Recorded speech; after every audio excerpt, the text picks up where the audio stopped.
Bueno, vamos a ver desde la distancia el tema de semejanza, que os pedí ayer que os leyerais, así que las cosas que os comente nos tienen que sonar un poquito. ¿Qué son figuras semejantes? Pues las figuras que tienen, me sabéis responder, la misma forma, pero distinto tamaño. Y aquí tengo unos pajaritos que les hice, solamente es uno, está repetido. Le hice una foto desde la ventana, cosas que se pueden hacer ahora. Para que entendamos, seguramente rápidamente vamos a pillar qué son figuras semejantes. Si uno quisiera sacar una foto de este pájaro y lo imprimiera y le gustara mucho y dijera, voy a sacar una ampliación, seguramente nadie hiciera esto. Diría, qué barbaridad, que el pájaro ha quedado deformado. Ni tampoco hiciera esto, porque estamos perdiendo las proporciones. Es decir, ¿cómo lo tendríamos que hacer? Con este programa, para conseguirlo, tengo que tirar desde la esquina, así. Y entonces mantengo la misma forma, mantengo la proporción, pero en distinto tamaño. Si ahora mismo, pues la altura y la anchura pues son proporcionales a la original. Entonces aquí estamos utilizando figuras semejantes. En matemáticas, cuando hablamos de figuras, ¿qué figuras son las que utilizamos? Pues los polígonos. Entonces, cuando dos polígonos, vamos a decir que son polígonos, no. No sé, lo voy a deshacer. No tengo yo aquí. Borro. ¿Cuándo dos polígonos son semejantes?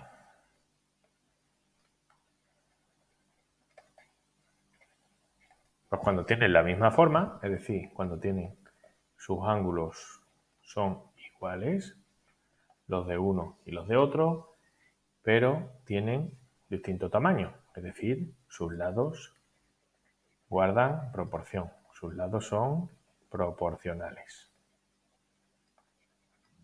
Entonces, cuando estamos hablando de polígonos, que son las figuras que se utilizan en matemáticas, vamos a tener que los polígonos tengan los mismos ángulos y los lados proporcionales. Especialmente vamos a trabajar mucho con los triángulos, que son probablemente los polígonos que más juego dan en matemáticas. Hasta aquí, primer punto que os mandé ayer y pasamos a el segundo, que es el concepto de escala en los planos, mapas y maquetas. ¿Qué son los planos, mapas y maquetas? Bueno, me ha dado hoy por escribir mal.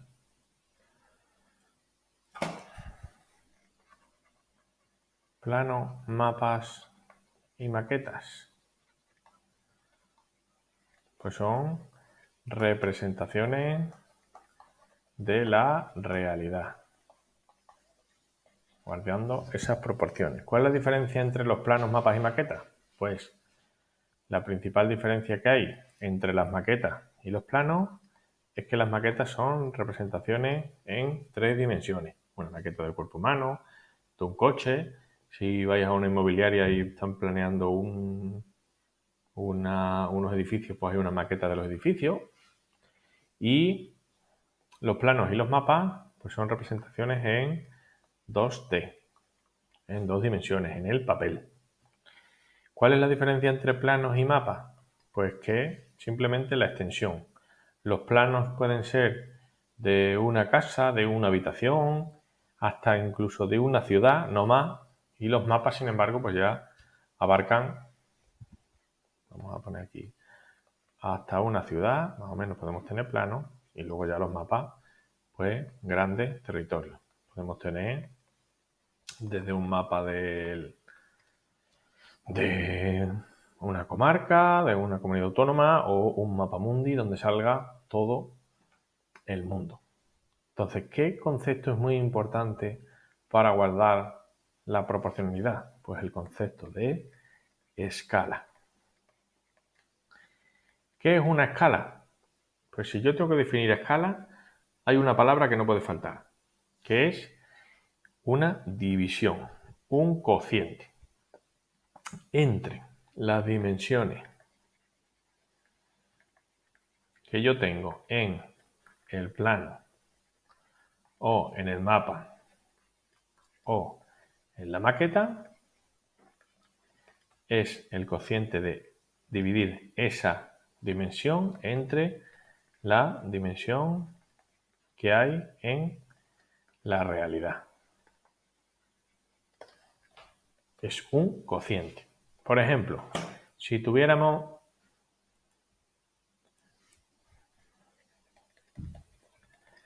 yo digo que tengo una escala 1:100, quiere decir que 1 centímetro del plano, por ejemplo, representa a 100 centímetros de la realidad. Es decir, que hemos hecho una reducción 100 veces de la realidad para que nos quepa en nuestro folio o en nuestro pliego de papel. ¿Entendemos? Alguno me pregunta, ¿qué unidad tiene la escala? La escala no tiene unidad. Lo único importante es que cuando yo hablo de 1:100, el 1 y el 100 estén en la misma unidad. 1 centímetro representa 100 centímetros. 1 decímetro representa 100 decímetros. 1 metro, aunque sería un papel muy grande, representa 100 metros de la realidad. ¿Sí? Vamos a aplicar esto a un par de ejercicios que nos ayuden luego con los que tenemos. Primer ejercicio, más que nos suena de nuestra zona. Si la distancia en un mapa de Extremadura, entre Villafranca y Almendralejo, es de 4 centímetros y los que se montan en autobús están hartos de saber que la distancia real es de 16 kilómetros, ¿cuál es la escala que utilizamos? Pues entonces, para calcular la escala, tenemos que dividir la distancia en el mapa entre la distancia real. Entonces tenemos que dividir los 4 centímetros entre los 16 kilómetros. Como he dicho antes, la escala no tiene unidad, pero es imprescindible que nosotros tengamos la misma en los dos sitios. Entonces, podemos poner los centímetros en kilómetros, los kilómetros en centímetros. Pasar los centímetros a kilómetros es muy incómodo porque tendrían que ser 0,00. Vamos a pasar los kilómetros a centímetros. 16 kilómetros son 16.000 metros, porque cada kilómetro son 1.000 metros y cada metro son 100 centímetros, es decir, esto 16.000 lo multiplicamos por 100, es decir, 1.600.000 centímetros. ¿Sí? Ahora ya sí puedo calcular la escala. Normalmente la escala no se suele dejar con un 4. 4 centímetros se corresponden con 1.600.000. No queda bien. Vamos a poner, simplificamos esta expresión. Entonces, para hacer este mapa tenemos que utilizar una escala 1. Se puede poner como fracción o se puede poner con 2 puntos. Me gustan más los 2 puntos.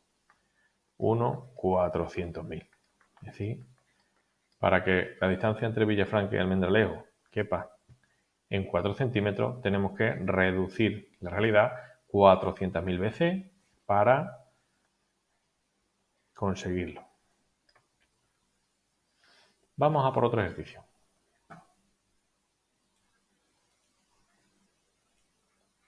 El último ya, que se me está alargando mucho el vídeo. Queremos construir soldados de juguete a escala 1:20. Si se supone que la altura media de un soldado de verdad es de 1,70, ¿a qué altura le debemos dar a esos soldaditos? Pues este ejercicio lo podemos hacer muy sencillo con una regla de 3, simple, directa, donde vamos a comparar la altura de la maqueta con la altura real. La medida de la maqueta y la medida real. Que es 1,20 quiere decir que cada centímetro de la maqueta se corresponde con 20 centímetros de la realidad. Como tenemos nosotros que la altura real es de 1,70, pues estos 170 van con altura real. Y nuestra X, nuestra incógnita es cuál va a ser la altura de la maqueta. Como es directa, creamos una proporción con los datos tal y como vienen, por lo tanto, la X la conseguimos multiplicando 170 por 20, que nos da como resultado 8 centímetros y medio de altura. Bueno, pues espero que esto nos ayude un poco con los ejercicios. Cualquier duda, preguntarla o esperaos para la videoconferencia y ahí me atacáis. Mucho ánimo.